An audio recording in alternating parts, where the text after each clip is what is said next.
हरे कृष्ण। ओम श्री विष्णवे नमः। आप सभी का दिन शुभ और मंगलमय हो। आज सुनिए चैत्र मास महात्म्य के छठे दिन का अध्याय और कथा।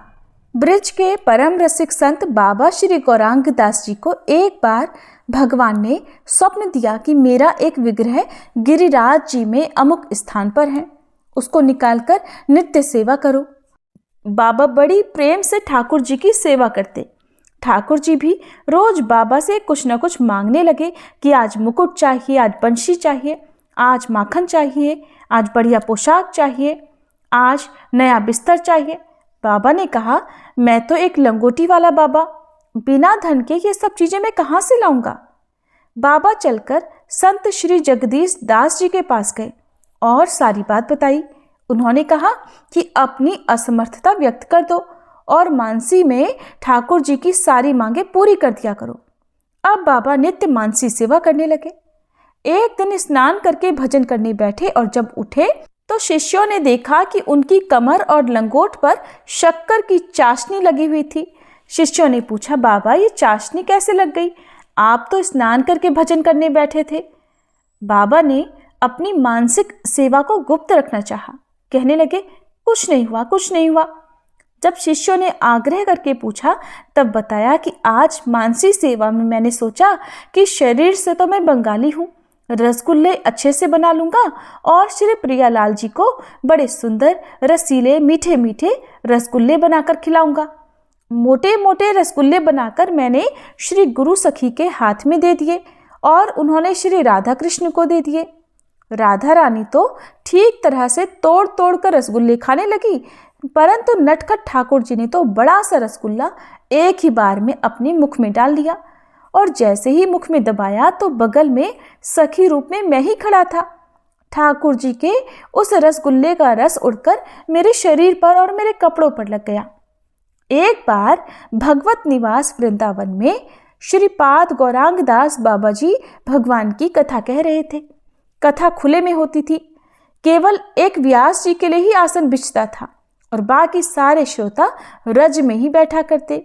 कथा में श्री रास लीला का वर्णन करते हुए कहा कि जब श्री वृंदावन बिहारी जी गोपियों के संग रास कर रहे थे तब देवताओं को तो रास का दर्शन नहीं हुआ, केवल उन्हें एक नीला तेज दिखाई दिया।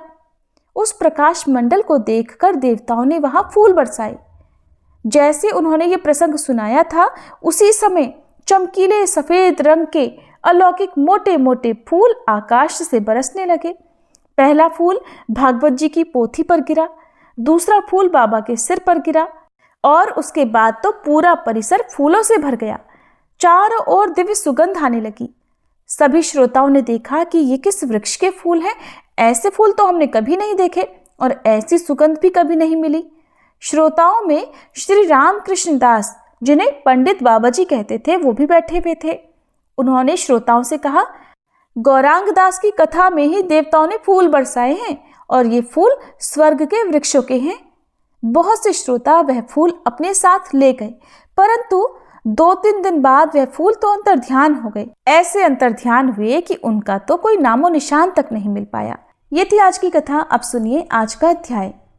भीष्म जी ने कहा, हे ब्राह्मण, जो कर्म सबसे अधिक पुण्यजनक हो, जो संसार में सदा और सबको प्रिय जान पड़ता हो और पूर्व पुरुषों ने जिसका अनुष्ठान किया हो, ऐसा कर्म आप अपनी इच्छा के अनुसार सोचकर बताइए।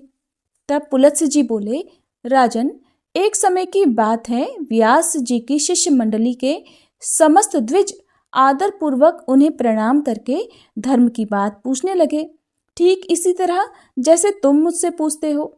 द्विजों ने पूछा, गुरुदेव, संसार में पुण्य से भी पुण्यतम और सब धर्मों में उत्तम कर्म क्या है? किसका अनुष्ठान करके मनुष्य अक्षय पद को प्राप्त करते हैं? मर्त्यलोक में निवास करने वाले छोटे बड़े सभी वर्णों के लोग जिसका अनुष्ठान कर सके। व्यास जी बोले, शिष्यगण, मैं तुम लोगों को 5 धर्मों के आख्यान सुनाऊंगा। उन 5 में से एक का भी अनुष्ठान करके मनुष्य सुयश, स्वर्ग और मोक्ष भी पा सकता है। माता पिता की पूजा, पति की सेवा, सबके प्रति समान भाव, मित्रों से द्रोह न करना और भगवान श्री विष्णु का भजन करना, ये 5 महायज्ञ हैं। ब्राह्मणों, पहले माता पिता की पूजा करके मनुष्य जिस धर्म का साधन करता है वो इस पृथ्वी पर सैकड़ों यज्ञों और तीर्थ यात्रा आदि के द्वारा भी दुर्लभ है। पिता धर्म है, पिता स्वर्ग है और पिता ही सर्वोत्कृष्ट तपस्या है। पिता के प्रसन्न हो जाने पर संपूर्ण देवता प्रसन्न हो जाते हैं। जिसकी सेवा और सद्गुणों से माता पिता संतुष्ट रहते हैं उस पुत्र को प्रतिदिन गंगा स्नान का फल मिलता है। माता सर्वतीर्थमयी है और पिता संपूर्ण देवताओं का स्वरूप है।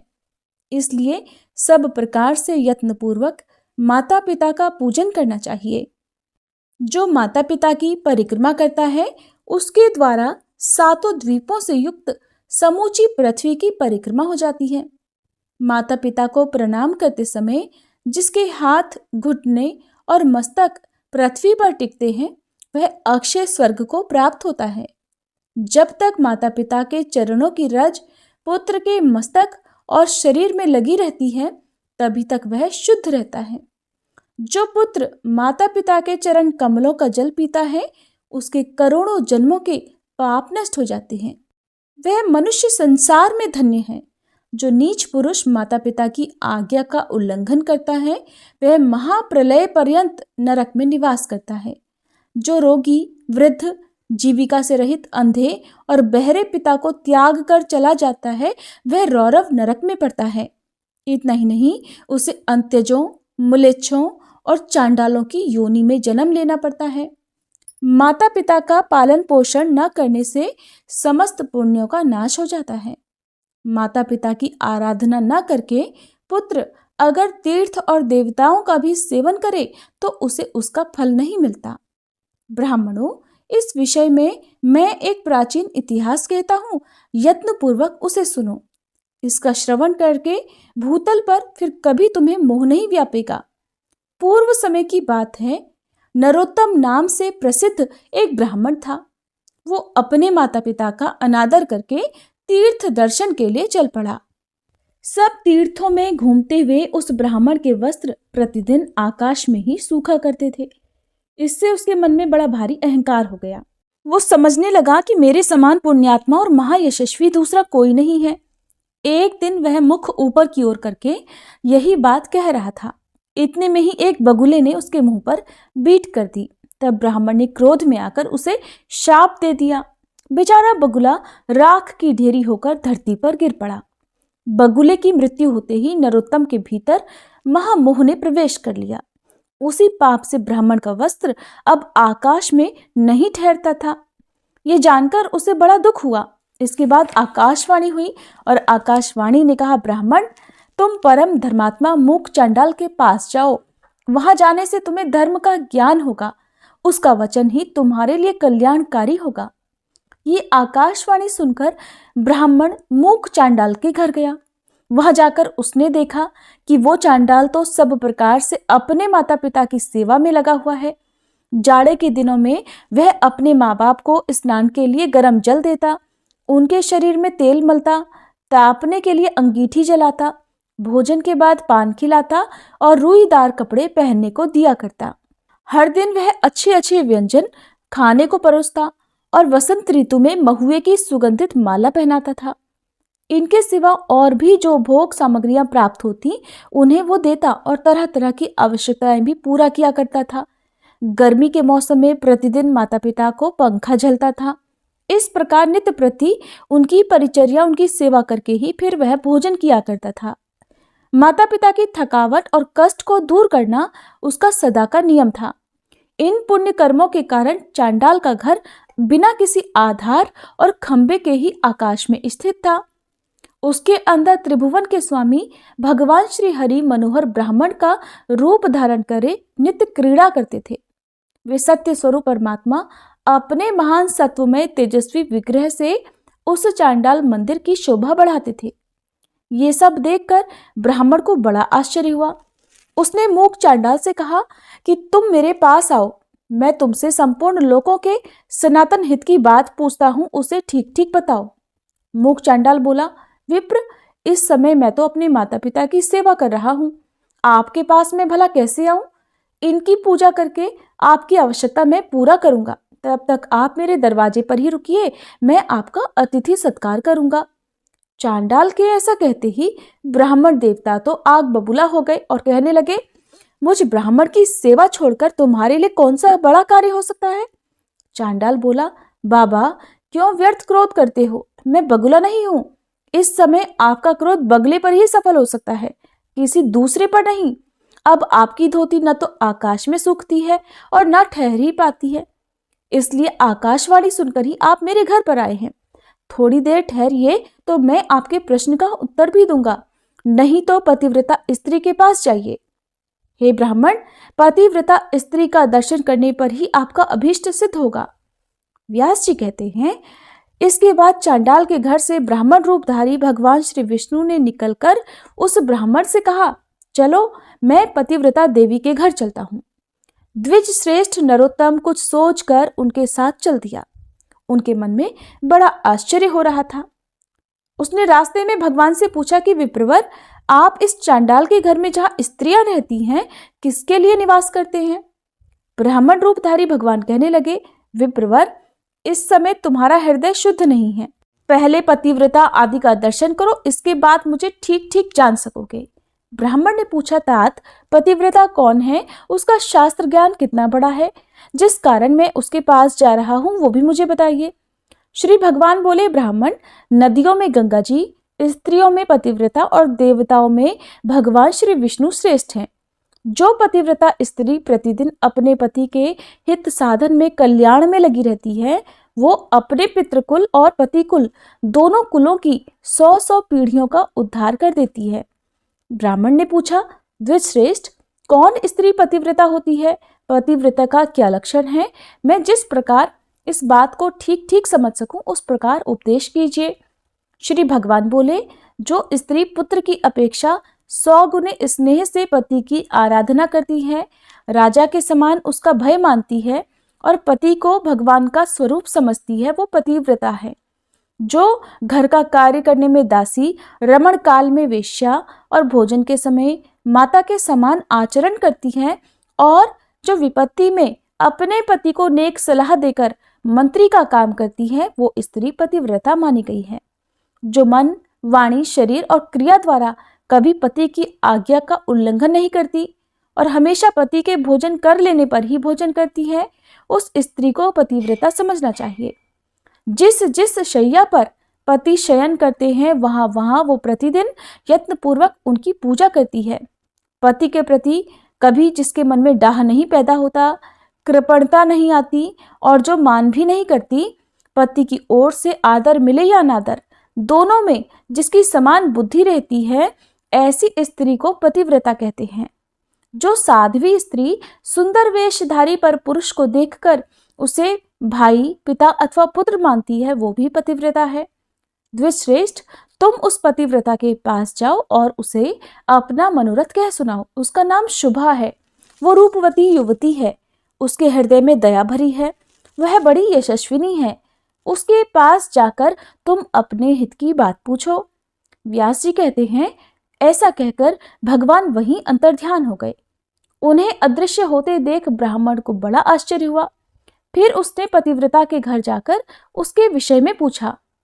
अतिथि की बोली सुनकर पतिव्रता स्त्री बड़ी तेजी से घर से निकली और ब्राह्मण को आया देखकर दरवाजे पर खड़ी हो गई। ब्राह्मण ने उसे देखकर प्रसन्नतापूर्वक उससे कहा, देवी, तुमने जैसा देखा और जैसा समझा है उसके अनुसार स्वयं ही सोचकर मेरे लिए प्रिय और मेरे कल्याण की बात बताओ। तब वह पतिव्रता बोली, ब्राह्मण, इस समय मुझे पतिदेव की पूजा करनी है, इसलिए मेरे पास समय नहीं है। आपका कार्य मैं बाद में करूंगी, इस समय आप मेरा आतिथ्य ग्रहण कीजिए। ब्राह्मण बोला, कल्याणी, मेरे शरीर में इस समय भूख, प्यास और थकावट बिल्कुल भी नहीं है। मुझे अभीष्ट बताओ, नहीं तो मैं तुम्हें शाप दे दूंगा। तब उस पतिव्रता ने भी कहा, द्विजश्रेष्ठ, मैं बगुला नहीं हूं। आप धर्म तुलाधार के पास जाइए और उन्हीं से अपने हित की बात पूछिए। ऐसा कहकर वह महाभागा पतिव्रता घर के अंदर चली गई। तब ब्राह्मण ने चांडाल के घर की तरह वहां भी विप्र रूपधारी भगवान को उपस्थित देखा। उन्हें देखकर वो बड़े आश्चर्य में पड़ा और कुछ सोच विचार कर उनके पास गया। घर में जाने पर उसे हर्ष में भरे हुए ब्राह्मण और उस पतिव्रता के भी दर्शन हुए। उन्हें देखकर नरोत्तम ब्राह्मण ने कहा, तात, देशांतर में जो घटना घटी थी उसे इस पतिव्रता देवी ने भी बता दिया और चांडाल ने तो बताया ही था। ये लोग भला उस बगुले वाली घटना को कैसे जानते हैं? इस बात को लेकर मुझे बड़ा आश्चर्य हो रहा है। इससे बढ़कर महान आश्चर्य और क्या हो सकता है? श्री भगवान कहने लगे, तात, महात्मा पुरुष अत्यंत पुण्य और सदाचार के बल पर सबका कारण जान लेते हैं, जिससे तुम्हें आश्चर्य हुआ है। मुने बताओ, इस समय उस पतिव्रता ने तुमसे क्या कहा? ब्राह्मण ने कहा, वो तो मुझे धर्म तुलाधार से प्रश्न करने के लिए उपदेश देती है। श्री भगवान बोले, मुनिश्रेष्ठ, आओ मैं उसके पास चलता हूँ। ऐसा कहकर जब भगवान चलने लगे तब ब्राह्मण ने पूछा कि तुलाधार कहाँ रहता है? श्री भगवान ने कहा, जहाँ मनुष्यों की भीड़ एकत्रित है और जहाँ तरह तरह के द्रव्यों की बिक्री हो रही है, उस बाजार में तुलाधार वैश्य इधर उधर अपना सामान खरीदता और बेचता है। उसने कभी मन, वाणी या क्रिया द्वारा किसी का कुछ नहीं बिगाड़ा, असत्य नहीं बोला और दुष्टता नहीं की। वो सब लोगों के हित में तत्पर रहता है, सब प्राणियों में समान भाव रखता और ढेले, पत्थर और स्वर्ण को एक समान समझता है। लोग जौ, नमक, तेल, घी, अनाज की ढेरियां और अन्यान्य इकट्ठी करी हुई वस्तुएं उसकी जबान पर ही लेते देते हैं। वह प्राणांत उपस्थित होने पर भी सत्य छोड़कर कभी झूठ नहीं बोलता। इसी से वह धर्म तुलाधार कहलाता है। श्री भगवान के ऐसा कहने पर ब्राह्मण ने नाना प्रकार के द्रव्यों को बेचते हुए तुलाधार को देखा। वह बिक्री के वस्तुओं के संबंध में बातें कर रहा था। बहुत से पुरुष और स्त्रियां उसे घेर कर खड़ी हुई थी। ब्राह्मण को सामने देखकर उस तुलाधार ने बहुत ही मधुर वाणी में पूछा, ब्राह्मण, यहाँ कैसे पधारना हुआ? ब्राह्मण ने कहा, मुझे धर्म का उपदेश करो, मैं इसीलिए तुम्हारे पास आया हूँ। तुलाधार बोला, विप्रवर, जब तक लोग मेरे पास रहेंगे तब तक मैं निश्चिंत नहीं हो सकूंगा। पहर भर रात तक यही हालात रहेंगे, इसलिए आप मेरा उपदेश मानकर धर्माकर के पास जाइए। बगुले की मृत्यु से होने वाला दोष और आकाश में धोती सुखाने का रहस्य, ये सभी बातें आपको आगे चलकर पता चल जाएंगी। धर्माकर का नाम अद्रोहक है, वे बड़े सज्जन हैं, उनके पास जाइए, वहां उनके उपदेश से आपकी कामना सफल होगी। ऐसा कहकर तुलाधार खरीद बिक्री में लग गया। फिर से वही विप्र रूपधारी भगवान सामने उपस्थित थे। उन्हें देखकर नरोत्तम ने पूछा, तात, अब मैं तुलाधार के कहे अनुसार सज्जन अद्रोह के पास जाऊंगा, परंतु मैं तो उनका घर ही नहीं जानता। तब श्री भगवान बोले, चलो मैं तुम्हारे साथ उनके घर चलता हूँ। इसके बाद मार्ग में जाते हुए भगवान से ब्राह्मण ने पूछा, तात, तुलाधार न तो देवताओं और ऋषियों का और न ही पितरों का तर्पण करता है, फिर मेरे साथ घटित हुई घटना को वह कैसे जानता है? इससे मुझे बड़ा आश्चर्य हो रहा है, आप इसका सब कारण बताइए। श्री भगवान कहने लगे, ब्राह्मण, उसने सत्य और समता से तीनों लोगों को जीत लिया है।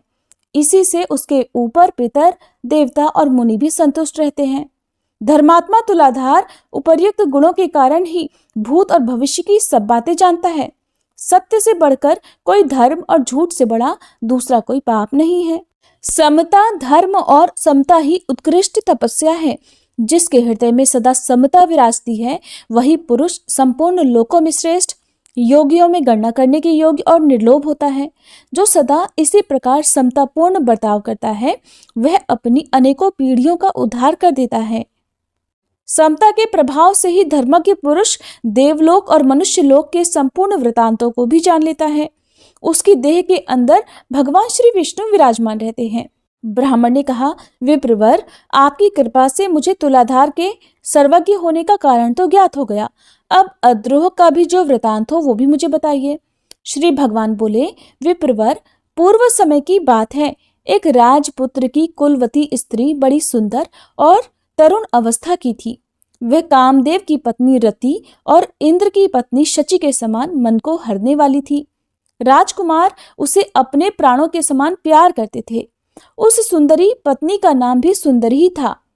एक दिन राजकुमार को राजकार्य के लिए अचानक ही नगर से बाहर जाना पड़ा। उन्होंने मन में सोचा कि मैं प्राणों से भी बढ़कर प्यारी अपनी इस पत्नी को किस जगह पर रखूं, जिससे कि इसके सतीत्व की रक्षा निश्चित रूप से हो सके। इस बात पर खूब विचार करके राजकुमार अचानक अद्रोह के घर पर आए और उनसे अपनी पत्नी की रक्षा का प्रस्ताव करने लगे। उनकी बात सुनकर अद्रोह को बड़ा आश्चर्य हुआ। वे बोले, तात, न तो मैं आपका पिता हूँ, न भाई हूँ, न बांधव हूँ, न आपकी पत्नी के माता या पिता के कुल का ही हूँ, ना ही मैं सुहृदयों में से कोई हूँ। फिर मेरे घर में अपनी पत्नी को आप रख कर किस प्रकार निश्चिंत हो सकेंगे? राजकुमार बोले, महात्मन, इस संसार में आपके समान धर्मज्ञ और जितेंद्रिय पुरुष दूसरा कोई नहीं है। ये सुनकर अद्रोह ने उस विज्ञ राजकुमार से कहा, भैया, मुझे दोष मत देना। इस त्रिभुवन मोहिनी की रक्षा करने में कौन पुरुष समर्थ हो सकता है? तब राजकुमार ने कहा, मैं तो सब बातों को अच्छी तरह विचार करके ही आपके पास आया हूँ। अब ये आपके घर में ही रहे, मैं जा रहा हूँ। राजकुमार के ऐसा कहने पर वे फिर बोले, भैया, इस शोभा संपन्न नगर में बहुत सारे कामी पुरुष भरे पड़े हैं। यहाँ किसी स्त्री के सतीत्व की रक्षा भला कैसे हो सकती है? राजकुमार फिर बोले, जैसे भी हो आप इसकी रक्षा करना, मैं तो अब जा रहा हूँ। राजकुमार की बात सुनकर गृहस्थ अद्रोह बड़े धर्म संकट में पड़ गए। फिर कहने लगे, तात, मैं उचित और हितकारी समझकर इसके साथ सदा उचित बर्ताव करूंगा और उसी अवस्था में ऐसी स्त्री सदा मेरे घर में सुरक्षित रह सकती है। नहीं तो इस अरक्ष वस्तु की रक्षा के लिए आप ही कोई अनुकूल और प्रिय उपाय बताइए। इसे मेरे बिस्तर पर मेरे एक और मेरी पत्नी के साथ ही शयन करना होगा। फिर भी अगर आप इसे अपनी वल्लभा समझें तब तो ये रह सकती है, नहीं तो यहाँ से चली जाए। ये बात सुनकर राजकुमार एक क्षण तक तो चुप रहे। फिर कहने लगे, तात, मुझे आपकी बात स्वीकार है। आपको जो अनुकूल जान पड़े वही कीजिए। ऐसा कहकर राजकुमार अपनी पत्नी से बोले, सुंदरी, तुम इनके कहे अनुसार सब काम करना, तुम पर कोई दोष नहीं आएगा, इसके लिए मेरी आज्ञा है। ऐसा कहकर वे अपने पिता महाराज के आदेश से जहां उन्हें जाना था चले गए। इसके बाद रात में अद्रोह ने जैसा कहा था वैसा ही किया। वे धर्मात्मा नित्य प्रति दोनों स्त्रियों के बीच में सोया करते थे।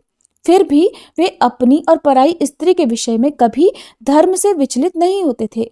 अपनी पत्नी के स्पर्श से ही उनके मन में कामोपभोग की इच्छा होती थी।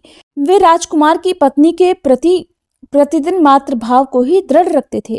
क्रमशः उनके हृदय से स्त्री संभोग की इच्छा ही जाती रही। इस प्रकार 6 मास बीतने पर राजकुमारी के पति अद्रोह के नगर में आए। उन्होंने लोगों से अद्रोह और अपनी पत्नी के बर्ताव के संबंध में पूछा। लोगों ने भी अपनी अपनी रुचि के अनुसार उत्तर दिया। कोई राजकुमार के इस प्रबंध को उत्तम बताते थे, कुछ नौजवान उनकी बात सुनकर आश्चर्य में पड़ जाते और कुछ लोग इस प्रकार कह देते थे कि भाई, तुमने अपनी पत्नी उसे सौंप दी है और वह उसी के साथ सोया करता है। स्त्री और पुरुष में एकत्र संसर्ग होने पर दोनों के मन भला कैसे शांत रह सकते हैं?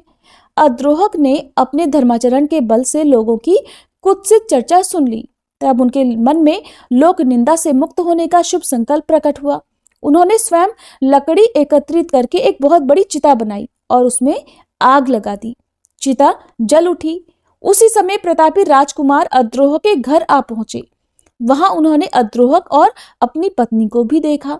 पत्नी का मुख प्रसन्नता से खिला हुआ था और अद्रोह बड़े दुखी दिखाई दे रहे थे। उन दोनों की मानसिक स्थिति जानकर राजकुमार ने कहा, भाई, मैं आपका मित्र हूं और बहुत दिनों के बाद यहाँ लौटा हूं। आप मुझसे बात क्यों नहीं करते? अद्रोह ने कहा, मित्र, मैंने आपके हित के लिए जो दुष्कर कर्म किया है वो तो लोक निंदा के कारण व्यर्थ सा हो गया। अतः अब मैं अग्नि में प्रवेश करूंगा। संपूर्ण देवता और मनुष्य मेरे इस कार्य को देखें।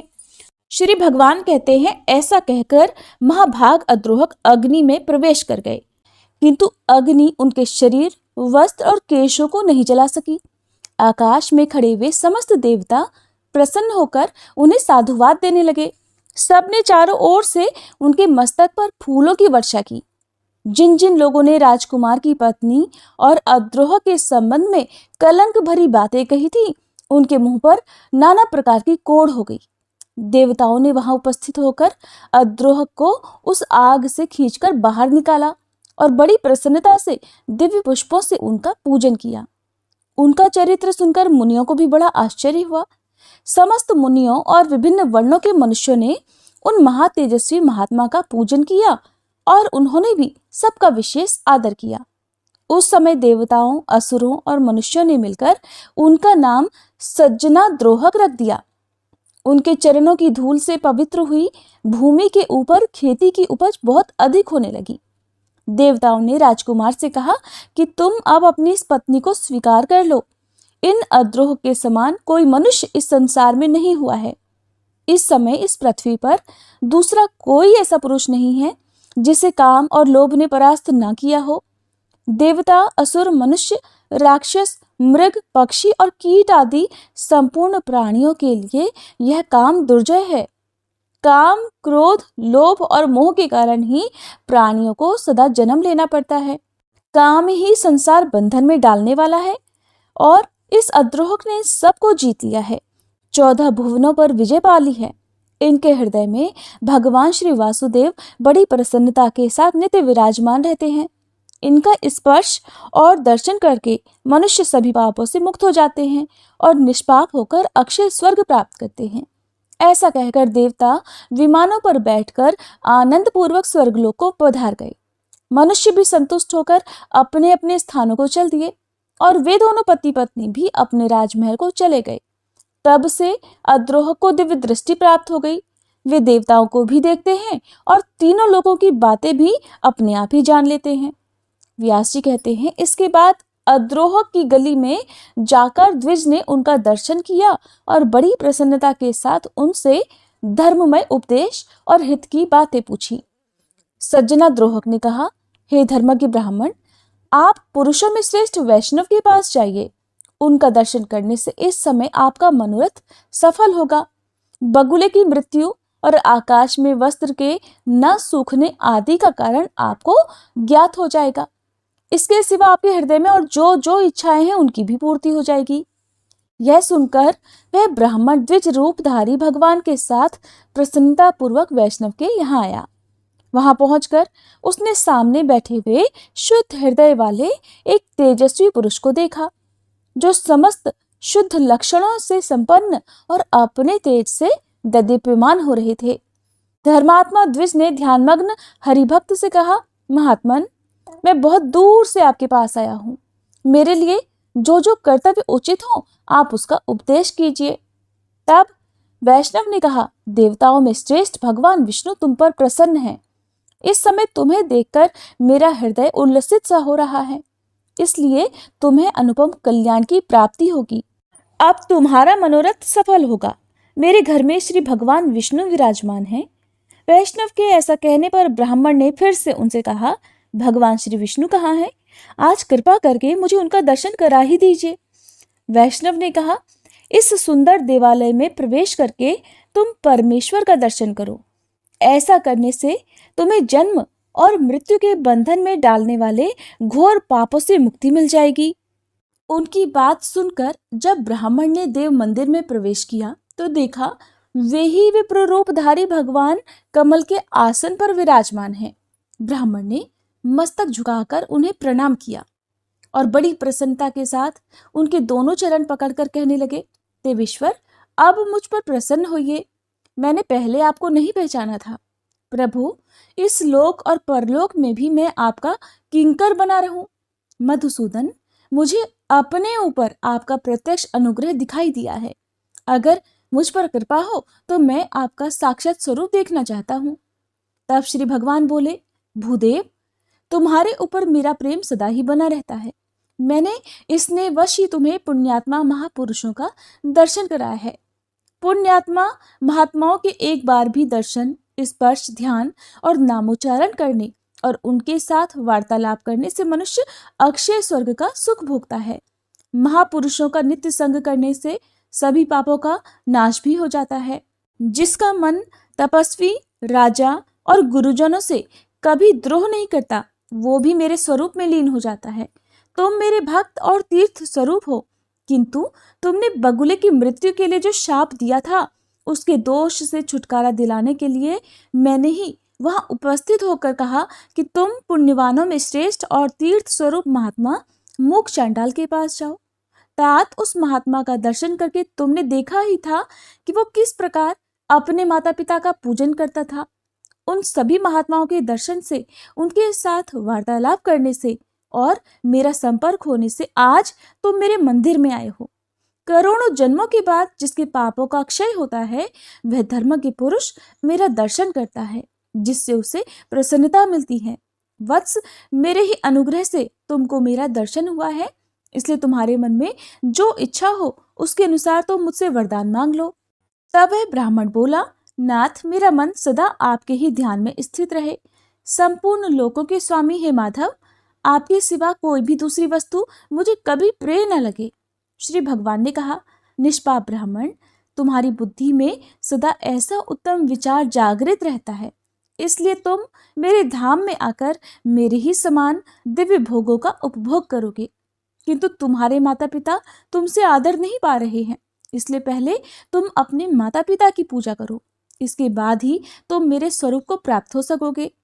उनके दुखपूर्ण उच्छ्वास और क्रोध से तुम्हारी तपस्या प्रतिदिन नष्ट हो रही है। जिस पुत्र के ऊपर सदा ही माता पिता का कोप रहता है, उसको नरक में जाने से मैं, ब्रह्मा जी और महादेव जी भी कभी नहीं रोक सकते। इसलिए तुम माता पिता के पास जाओ और यत्नपूर्वक उनकी पूजा, उनकी सेवा करो, फिर उन्हीं की कृपा से तुम मेरे पद को प्राप्त होगे। व्यास जी कहते हैं, जगत गुरु भगवान के ऐसा कहने पर द्विज श्रेष्ठ नरोत्तम ने फिर इस प्रकार कहा कि नाथ, अगर आप मुझ पर प्रसन्न हैं तो मुझे अपने स्वरूप का दर्शन कराइए। तब संपूर्ण लोकों के एकमात्र कर्ता और ब्राह्मण हितैषी भगवान ने नरोत्तम के प्रेम से प्रसन्न होकर उस पुण्यकर्मा ब्राह्मण को शंख, चक्र, गदा और पद्म धारण किए अपने पुरुषोत्तम रूप का दर्शन कराया। उनके तेज से संपूर्ण जगत व्याप्त हो रहा था। ब्राह्मण ने दंड की तरह धरती पर गिरकर भगवान को प्रणाम किया और कहा, हे जगदीश्वर, आज मेरा जन्म सफल हुआ। आज मेरे नेत्र कल्याणमय हो गए। इस समय मेरे दोनों हाथ प्रशस्त हो गए। आज मैं भी धन्य हो गया। मेरे पूर्वज सनातन ब्रह्मलोक को जा रहे हैं। जनार्दन, आज आपकी कृपा से मेरे बंधु बांधव आनंदित हो रहे हैं। इस समय मेरे सभी मनोरथ सिद्ध हो गए। किंतु नाथ, मूक, चंडाल आदि ज्ञानी महात्माओं की बात सोचकर मुझे बड़ा आश्चर्य हो रहा है। भला वे लोग देशांतर में होने वाले मेरे वृतांत को कैसे जानते हैं? मूक चांडाल के घर में आप अत्यंत सुंदर ब्राह्मण का रूप धारण किए विराजमान थे। इसी प्रकार पतिव्रता के घर में, तुलाधार के यहाँ, मित्राद्रोह के भवन में और इन वैष्णव महात्मा के मंदिर में भी आपका दर्शन हुआ है। इन सब बातों का यथार्थ रहस्य क्या है? मुझ पर कृपा करके ये सभी बताइए। श्री भगवान कहने लगे, विप्रवर, मूक चांडाल सदा अपने माता पिता में भक्ति रखता है। शुभा देवी पतिव्रता है। तुलाधार सत्य बोलने वाला है, सब लोगों के प्रति समान भाव रखता है। अद्रोह ने लोभ और काम पर विजय पाई है और वैष्णव मेरा अनन्य भक्त है। इन्हीं सद्गुणों के कारण प्रसन्न होकर मैं इन सब के घर में सानंद निवास करता हूँ। मेरे साथ सरस्वती और लक्ष्मी जी भी इन लोगों के यहाँ उपस्थित रहती हैं। मूक चांडाल त्रिभुवन में सबका कल्याण करने वाला है। चंडाल होने पर भी वो सदाचार में स्थित है, इसलिए देवता उसे ब्राह्मण मानते हैं। पुण्य कर्मों द्वारा मूक चंडाल की बराबरी करने वाला इस संसार में दूसरा कोई नहीं है। वह सदा अपने माता पिता की भक्ति में लीन रहता है। उसने अपनी इस भक्ति के बल से ही तीनों लोगों को जीत लिया है। उसकी माता पिता के प्रति भक्ति को देखकर मैं बहुत संतुष्ट रहता हूँ। इसलिए उसके घर के भीतर आकाश में संपूर्ण देवताओं के साथ मैं ब्राह्मण रूप से निवास करता हूँ। इसी प्रकार मैं उस पतिव्रता के घर, तुलाधार के घर, अद्रोह के भवन और इस वैष्णव के घर में भी सदा निवास करता हूँ। धर्मज्ञ, एक मुहूर्त के लिए भी मैं इन लोगों का घर कभी नहीं छोड़ता। जो पुण्यात्मा हैं वे ही मेरा प्रतिदिन दर्शन कर पाते हैं, दूसरे पापी मनुष्य कभी नहीं कर पाते। तुमने अपने पुण्य के प्रभाव से और मेरी कृपा के कारण ही मेरा दर्शन किया है।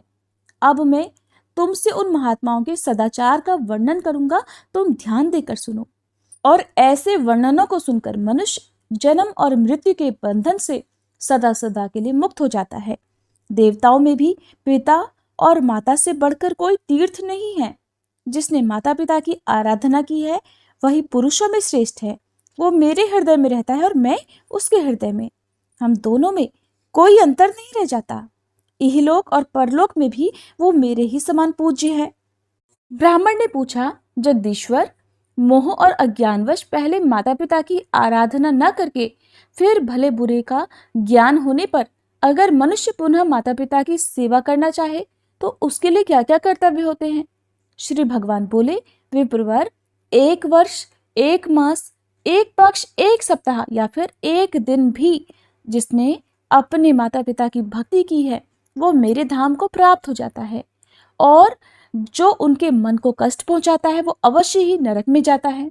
जिसने पहले अपने माता पिता की पूजा की हो या न की हो, अगर उनकी मृत्यु के पश्चात वह सांड का दान करता है तो उसे पितृभक्ति का फल मिल जाता है।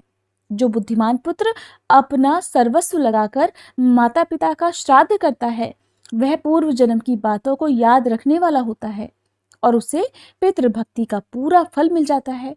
श्राद्ध से बढ़कर महान यज्ञ तीनों लोकों में दूसरा कोई नहीं। इसमें जो कुछ दान दिया जाता है वह सब अक्षय होता है। दूसरों को जो दान दिया जाता है उसका फल 10,000 गुना होता है। अपनी जाति वालों को देने से 1,00,000 गुना, पिंडदान में लगाया हुआ धन करोड़ गुना, और ब्राह्मण को देने पर वह अनंत गुना फल देने वाला होता है। जो गंगा जी के जल में और गया, प्रयाग, पुष्कर, काशी, सिद्धकुंड और गंगा सागर संगम तीर्थ में पितरों के लिए अन्नदान करता है उसकी मुक्ति निश्चित है। जो विशेषतः गंगा जी में तिल मिश्रित जल के द्वारा तर्पण करता है उसे भी मोक्ष का मार्ग मिल जाता है। फिर जो पिंडदान करता है उसके लिए तो कहना ही क्या। अमावस्या और युगादि तिथियों को और चंद्रमा और सूर्य ग्रहण के दिन जो पार्वण श्राद्ध करता है वह अक्षय लोक का भागी होता है। उसके पितर उसे प्रिय आशीर्वाद और अनंत भोग प्रदान करके 10,000 वर्षों तक तृप्त रहते हैं। इसलिए प्रत्येक पर्व पर पुत्रों को प्रसन्नता पूर्वक पार्वण श्राद्ध करना चाहिए। माता पिता के इस श्राद्ध यज्ञ का अनुष्ठान करके मनुष्य सभी प्रकार के बंधनों से मुक्त हो जाता है। जो श्राद्ध प्रतिदिन किया जाता है उसे नित्य श्राद्ध कहते हैं। जो पुरुष श्रद्धा पूर्वक नित्य श्राद्ध करता है वह अक्षय लोक का उपभोग करता है। इसी प्रकार कृष्ण पक्ष में विधि पूर्वक काम श्राद्ध का अनुष्ठान करके मनुष्य मनोवांछित फल प्राप्त कर लेता है। आषाढ़ पूर्णिमा के बाद जो 5वां पक्ष आता है जिसे महालया या पितृपक्ष कहते हैं उसमें पितरों का श्राद्ध करना चाहिए। उस समय सूर्य कन्या राशि पर गए हैं या नहीं इस बात का विचार नहीं करना चाहिए। चंद्र ग्रहण के समय सभी दान भूमि दान के बराबर होते हैं। सभी ब्राह्मण व्यास के समान माने जाते हैं और समस्त जल गंगा जल के समान हो जाता है। चंद्र ग्रहण में दिया हुआ दान और समय की अपेक्षा 1,00,000 गुना और सूर्य ग्रहण का 10,00,000 गुना अधिक फल देने वाला बताया है। अगर गंगा जी का जल प्राप्त हो जाए तब तो चंद्र ग्रहण का दान करोड़ गुना और सूर्य ग्रहण में दिया हुआ दान 10 करोड़ गुना अधिक फल देने वाला होता है। ब्राह्मण ने पूछा, देव, आपने पिता के लिए किए जाने वाले श्राद्ध नामक महायज्ञ का वर्णन किया। अब ये बताइए कि पुत्र को पिता के जीते जी क्या करना चाहिए? कौन सा कर्म करके बुद्धिमान पुत्र को जन्म जन्मांतरों में परम कल्याण की प्राप्ति हो सकती है? ये सब बातें यत्न पूर्वक बताने की भी कृपा कीजिए।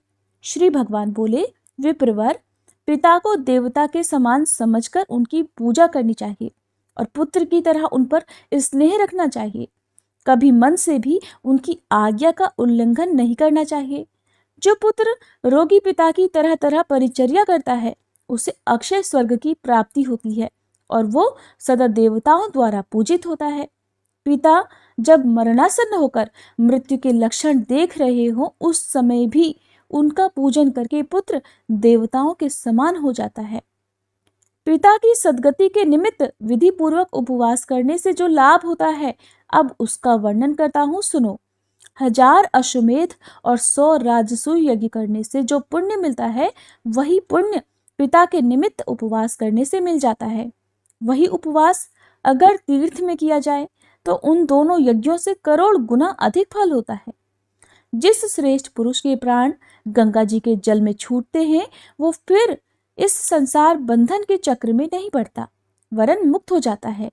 जो अपनी इच्छा अनुसार काशी में रहकर प्राण त्याग करता है वह मनोवांछित फल भोगकर मेरे ही स्वरूप में लीन हो जाता है। जिस मनुष्य की मृत्यु घर के भीतर होती है, उस घर के छप्पर में जितनी गांठें बंधी रहती हैं, उतने ही बंधन उसके शरीर में भी बंध जाते हैं। एक एक वर्ष के बाद उसका एक एक बंधन खुलता है। पुत्र और भाई बंधु देखते रह जाते हैं, किसी के द्वारा उसे उस बंधन से छुटकारा नहीं मिलता। पर्वत, जंगम, दुर्गम भूमि या जल रहित स्थान में प्राण त्यागने वाला मनुष्य दुर्गति को प्राप्त होता है। उसे कीड़े आदि की योनि में जन्म लेना पड़ता है। जिस मरे हुए व्यक्ति के शव का दाह संस्कार मृत्यु के दूसरे दिन होता है, वह 60,000 वर्षों तक कुंभीपाक नरक में पड़ा रहता है। जो मनुष्य अस्पृश्य का स्पर्श करके अर्थात अछूतों का स्पर्श करके या पतिता अवस्था में प्राण त्याग करता है, वह चिरकाल तक नरक में निवास करके म्लेच्छ योनि में जन्म लेता है। पुण्य से अथवा पुण्य कर्मों का अनुष्ठान करने से मर्त्यलोक निवासी सब मनुष्यों की मृत्यु के समय जैसी बुद्धि होती है, वैसी ही गति उन्हें मिल जाती है। पिता के मरने पर जो बलवान पुत्र उनके शरीर को कंधे पर रखता है, उसे पग पग पर अश्वमेध यज्ञ का फल मिलता है। पुत्र को चाहिए कि वह पिता के शव को चिता पर रखकर विधि पूर्वक मंत्रोच्चारण करते हुए पहले उसके मुख में अग्नि दे, उसके बाद संपूर्ण शरीर का दाह करे। उस समय इस प्रकार कहे कि जो लोभ मोह से युक्त और पाप पुण्य से आच्छादित थे, उन पिताजी के इस शव का, इनके संपूर्ण अंगों का मैं दाह करता हूँ। ऐसे मेरे पिता दिव्य लोक को जाएं। ब्राह्मण ने पूछा, केशव, तपस्वी, वनवासी और गृहस्थ ब्राह्मण अगर धन से हीन हो तो उसका पितृ कार्य कैसे हो सकता है? श्री भगवान बोले, जो तिनके और लकड़ी का उपार्जन करके या फिर कौड़ी कौड़ी मांगकर पितृ कार्य करता है, उसके कर्म का लाख गुना अधिक फल होता है। कुछ भी ना हो तो पिता की तिथि आने पर जो मनुष्य केवल गौओं को घास खिला देता है, उसे पिंडदान से भी अधिक फल मिल जाता है। पूर्व समय की बात है, विराट देश में एक अत्यंत दीन मनुष्य रहा करता था। एक दिन पिता की तिथि आने पर वो बहुत रोया। रोने का कारण ये था कि उसके पास श्राद्धोपयोगी सभी वस्तुओं का अभाव था। उसके पास कुछ भी ऐसा नहीं था जिससे वो अपने पिता का श्राद्ध कर सके। बहुत देर रोने के बाद उसने किसी विद्वान ब्राह्मण से पूछा कि हे ब्राह्मण, आज मेरे पिताजी की तिथि है, किंतु मेरे पास धन के नाम पर कौड़ी भी नहीं है। ऐसी दशा में क्या करने से मेरा हित होगा? आप मुझे ऐसा उपदेश दीजिए जिससे मैं धर्म में स्थित रह सकूं। विद्वान ब्राह्मण ने कहा, तात, इस समय कुतप नामक मुहूर्त बीत रहा है। तुम जल्दी ही वन में जाओ और पितरों के उद्देश्य से घास लाकर गौओं को खिला दो। इसके बाद ब्राह्मण के उपदेश से वो वन में गया और घास का बोझा लेकर बड़े हर्ष के साथ पिता की तृप्ति के लिए उसे गौओं को खिला दिया। इस पुण्य के प्रभाव से वह देवलोक को गया। पितृयज्ञ से बढ़कर दूसरा कोई धर्म नहीं है, इसलिए पूरा प्रयास करके अपनी शक्तियों के अनुसार मार्त्स्य भाव का त्याग करके श्राद्ध करना चाहिए।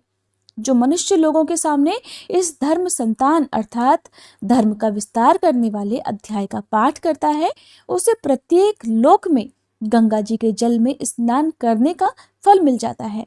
जिसने प्रत्येक जन्म में महापातकों को इकट्ठा किया हो, वह सारा पाप संग्रह इस अध्याय का एक बार पाठ करने या श्रवण करने पर नष्ट हो जाता है। हरे कृष्णा। आज के अध्याय में बस इतना ही। इसके आगे का वृतांत आप सभी अगले अध्याय में जरूर सुनिएगा।